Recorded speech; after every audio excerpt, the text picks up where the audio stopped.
Freedom's name is mighty sweet, and soon we're gonna meet. Keep your eyes on the prize, hold on. I've got my hands on the gospel plow, won't take nothing for my journey now. Keep your eyes on the prize, hold on. Hold on. Hold on. And we come before you in the spirit of thanksgiving to share, to give, to love, and to stand in solidarity with each other. For those who are here and those who aren't here, Ashe, Ashe, Ashe. For our mothers, our grandmothers, and the mothers who have gone on before, for the ones who are incarcerated and ones who have died at the hands of policemen, we say their names, and we say their names proudly, and we say their names loudly. For we are the ones that we look to for the change that we need in this world. Ashe, Ashe, Ashe.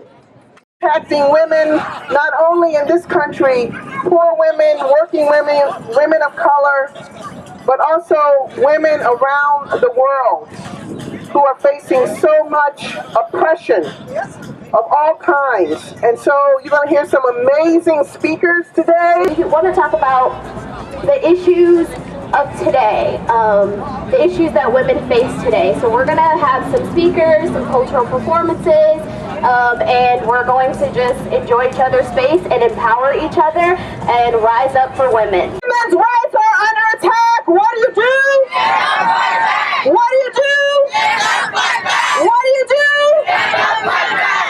So Sojourner waited, seated in the auditorium, and when there was a lull in the proceedings, she got out of her seat, walked down the aisle, stepped up to the platform and said,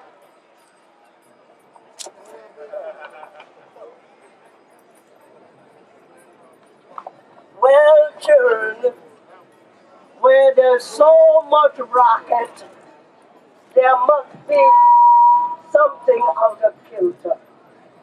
Now, I think that twixt the colored people in the South and the women in the North all shouting about their rights, the white man gonna be in a hell of a fix pretty soon.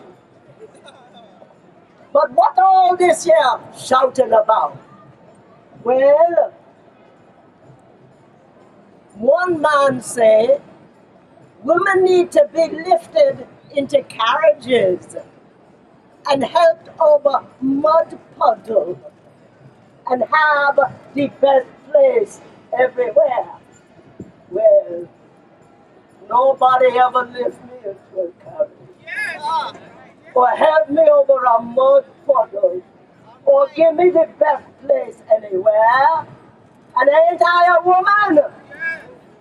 Look at my arm. I have plowed and planted and gathered into barns, and no man could help me. I could work as much and eat as much as any man when I could get it, and bear the lash as well. And ain't I a woman? I have birthed 5 children, and I've seen all my children sold off into slavery, and when I cried out with a mother's grief, there was nobody but Jesus to hear me. Ain't I a woman? Glenn Stewart said, "My dear sisters, comrades, warriors, I truly regret not being able to join you.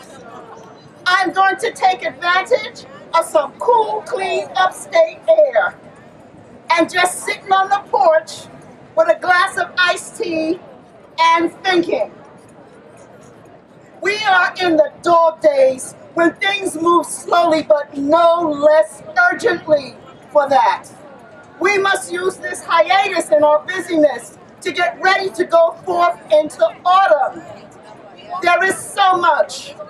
Iran, ISIS, Greece, and at home, climate, the growing gap between the rich and poor, and the prisons.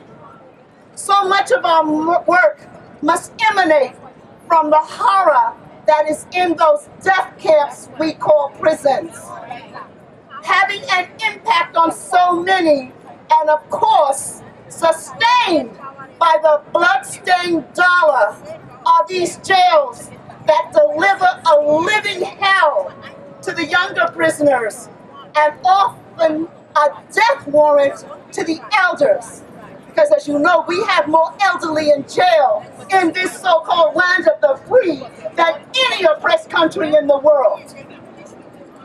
As most of you know, since you brought me home from Carswell almost 2 years ago, I have been focused on the release of political prisoners, the heroes of our movement from the 60s, 70s, 80s. Many of them have been imprisoned for almost 50 years. And they are dying. Witness the transition of our beloved warrior, Hugo Piñera, in California. They are counting on us to bring them back now to the community of hope and struggle and change that they have continued to serve, even behind bars.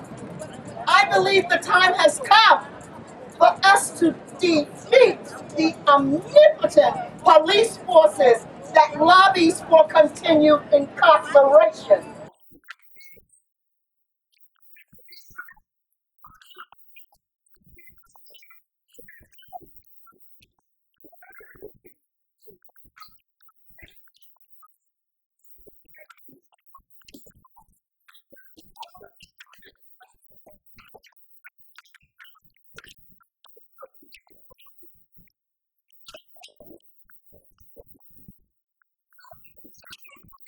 In California, there was a bill that was signed. It had been introduced by a senator there, Holly Mitchell, a black woman from Los Angeles. And now that bill has been duplicated here in New York State. My husband, Assemblymember Charles Barron, has introduced, has introduced a bill in Albany. The bill that has been introduced is Assembly Bill 8364. We have some copies of it on the desk if you want to read it. It's very, very brief. The bill says, a grand jury shall not inquire into an offense or misconduct that involves a shooting or use of excessive force by a police officer and or peace officer, as defined in section 2.10 of this chapter, that led or leads to the death or personal injury of a civilian. Operation Power, we are a political organization and human rights organization based in East New York. We have one very narrow, simple focus: bring black radical politics to East New York. We know we can't dismantle capitalism with just a few people. We can't dismantle patriarchy with just a few people. So we focus on our neighborhood so that we can prove that as a model for what we can do throughout the country. I'm here to speak on women's rights, and more so often transgender rights, because we are women first, and we're also black first. And so regardless of how people feel and whatever ideas you have in your head about somebody else's gender expression, just realize that you can't define someone's womanhood. They define their womanhood. I define my own womanhood. I've been a woman for years, honey, and can't nobody take that away from me. And they can't take it away from my sisters either. So no matter how many of us you kill, it'll be another one of us stepping forward. Honey, we just like baby kids. We don't die, we multiply, honey. Understand this. As a professor of anthropology, I can tell you that it wasn't all patriarch all the time. However, I could also tell you as an anthropologist and as a professor of gender studies that I'm also a victim survivor of domestic violence. How in the hell did that happen? Well, it does happen. We are deciding the future of people who can't vote, and that is immigrant women, that is immigrant men, immigrant children who cannot vote and cannot decide who the next president is, who cannot decide what their future is going to look like. Country, especially Black women, where we're being displaced from our land and being forced to migrate to other cities that are not our traditions, that are not ours. We have laws in Latin America that protect people that look like me from internal displacement, but the government, most of them that receive US dollar money, keep on enforcing laws to keep us isolated, to keep us uneducated, to keep us without access to healthcare, without access to civil liberties, and being basically incarcerated within our own land and within our own struggle. My husband, Sekou Odinga, was a U.S.-held political prisoner, a member of the Black Panther Party and the Black Liberation Army, who just came home in November after close to 34 years in prison. He served the people. He did the same thing that we're doing out here, fighting for housing, education, healthcare, the end of police terror. And what this country has done, I have cards here that have from Harriet Tubman to Assata Shakur. Black resistance period, but black resistance has been criminalized. From Harriet Tubman in the 1840s, who had a $40,000 reward on her head, to Assata Shakur, who in 2015 has a $2 million reward on her head. Housing is a human right! And the homeless are tired of sleeping on the streets, and you know housing is a human right. That's right, homie! Just last week, we slept outside, and before it started raining, in front of Stuart Podolsky's building, which he has 7 condos in. And I'm bringing up Stuart Podolsky's name because of the fact he owns these shelters. He has some of these shelters, he has some of these scatter sites, which are rat, roach infested. We have families sleeping in rooms with no windows. But the city continues to invest in his underground, underhanded politics. And where are we going? Out on the street? Because I myself would rather sleep on these sidewalks, in this park, Tompkins Square, anywhere other than one of these city shelters. That's right. We have children dying in these shelters, eating rat poison. And we elected a city councillor, the first open city councillor in Seattle for over 100 years, that did not take any corporate cash like all the other politicians, like the Democrats, like Bill de Blasio, who we were just talking about earlier. She ran an open socialist, and she won. And she initiated 15 Now, which was a grassroots movement from below to win 15 for all city workers. We won that in Seattle, and we're fighting here in New York. We're fighting for 15 for all workers. Peace, everybody, peace. I'm gonna ask everybody to look right where the Mexican flag stands, and look at all the faces of all the 43 disappeared students that we're commemorating 11 months today.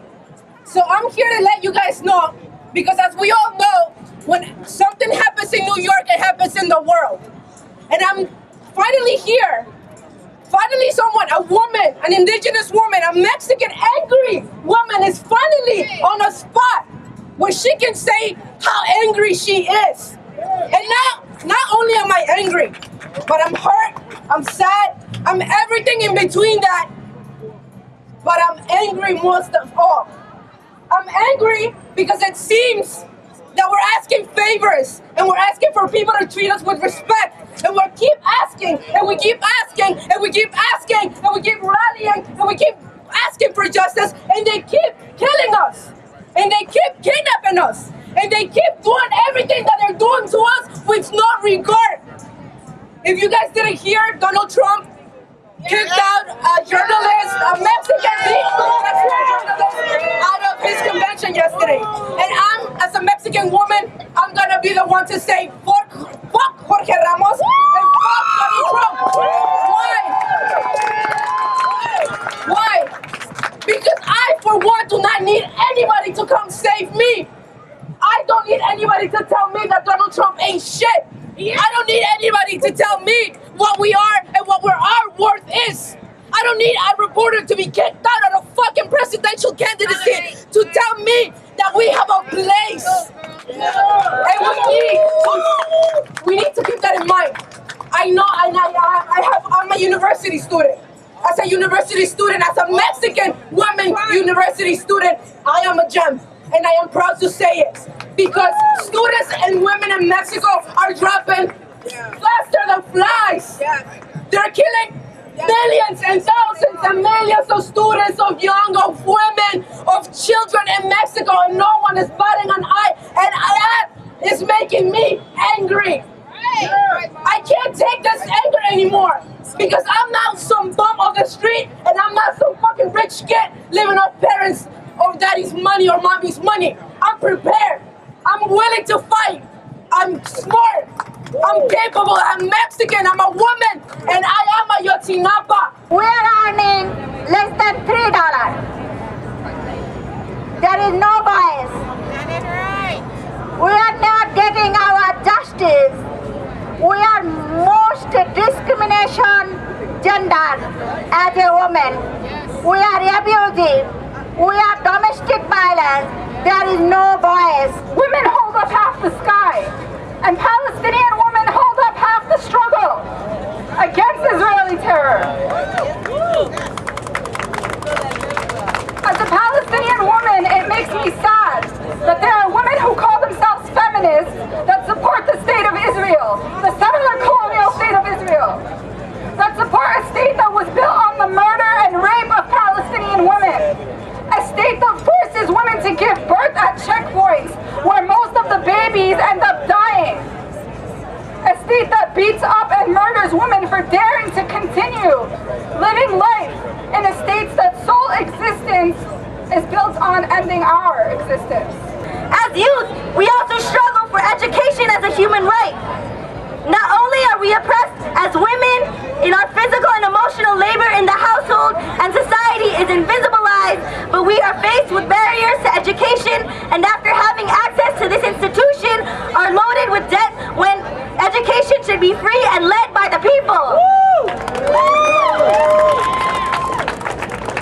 We want to end with a quote from Lorena Barros, a Filipino woman who founded Makibaka, a revolutionary women's organization in the Philippines. She sacrificed her life as a guerrilla fighter in the Philippine Revolution as part of the New People's Army. The Filipina, through her militant participation in the revolutionary struggle, has thus brought to life a new woman. This woman is no longer either a mindless ornament, which she would be if born to a well-to-do family, or a mindless drudge if she were the wife or daughter of a peasant or worker. She is a woman who has discovered the exalting realm of responsibility, a woman fully engaged in the making of history, in the destruction of imperialism and feudalism, and the building of a new democratic society. As Gabrielle in New York, we are a member organization of Buy-in USA, so it is an honor to bring up my comrade Bernadette Elirin from Buy-in USA to speak on war and U.S. occupation. But before I do that, I'd like to say, I'd like to recognize that the Laborers Local 79 Women's Committee is here. Can we give them a shout out? Hey! When workers' rights are under attack, what do we do? Stand up, fight back! What do we do? Stand up, fight back! Thank you for coming and represent. Jennifer Laude was a Filipina trans woman who was killed by a U.S. Marine last October.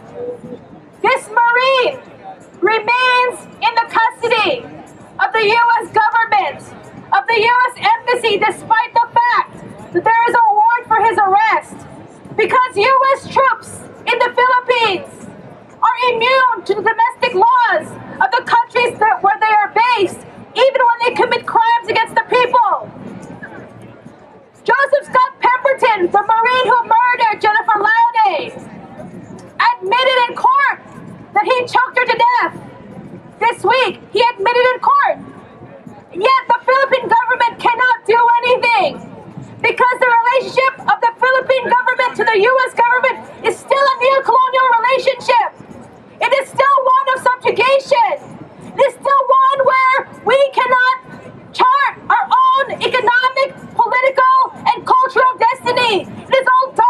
by U.S. imperialism. Reca Noel Monte is a Filipino woman who understood what imperialism was, understood the impact of imperialism on the Philippines, and also understood that the only way to liberate the Philippines was to wage revolution. She joined the New People's Army. She joined as a freedom fighter, she went up to the mountains, took up armed struggle. Because there is a civil war in the Philippines, and women are part of the civil war. Reca Noel Monte was killed by the armed forces of Philippines. You've been hearing about Puerto Rico in the news, that we owe supposedly $72 billion to the United States, to corporations in the U.S. What you're not hearing is that Puerto Rico is a direct colony of the United States and has been a colony for 117 years. It has been a tax haven for the United States corporations. For 20 years, up until 2006, corporations in the United States made $600 billion in tax-free profits. That were not one penny of that was left in Puerto Rico. Today, they're asking us to pay $72 billion. There is a maritime law that was established in 1917 as part of the Jones Act that made us also citizens of the United States, just in time for Puerto Rican men to be drafted into World War I. That Jones Act has a maritime component to it that says that any ship from the United States that comes to Puerto Rico must be made in the United States, and products must be taken into U.S. ships and transported into Puerto Rico, and the Puerto Rican people have to pay the shipping taxes, the import taxes, to have things shipped from the U.S. to its colony. So they have taken millions of dollars out of our pockets, billions of dollars out of the pockets of working people. You look at this sign, and much of this is violated in Puerto Rico. Right now, the hedge funds in the United States, like Oppenheimer funds that you hear about in the news, like Paulson, are demanding austerity measures so that the money that we owe, supposedly that we owe, will come out of Puerto Rico, the Puerto Rican people, and be paid back. The austerity measures include cutting back on the minimum wage. It includes cutting health care, cutting housing. It includes cutting the educational system, destroying it practically, destroying our healthcare system. It includes violating all of these things that you see here in the name of austerity. And in whose pockets is it going to go? Is it going to go into the pockets of the United States working people? No. These are the same hedge funds that are playing with our pensions here in the United States. These are the same hedge funds that are demanding austerity measures in Detroit. These are the same people that are demanding austerity measures of all working people in this country. So we have a common struggle. We have U.S. citizenship, but it means nothing in Congress and on our soil. Our soil is only good to extract bodies, like my fellow Puerto Rican sister said, from military service or cheap labor. Again, our Filipino sisters, our Palestinian sisters, our Mexican sisters know what this is like. We are shipped halfway across the world. We are shipped to the borders to fight wars of a global occupation. And what must we say to this? No, that we will not assimilate until we're bleached of our history and who we are and our future. We will not allow ourselves to be bleached into the fabric of a nation that believes it can occupy everything. What I want to say is, I am disabled, but I'm not alone, because we live in a system that disables us all. None of us are free to be ourselves, to behave, to develop in the way that we should be. So I'm just want to say that we should get. I'm so happy to hear all the passion and the I don't know. I think we need to get together and struggle and fight against this disabling system that we live in. Thank you.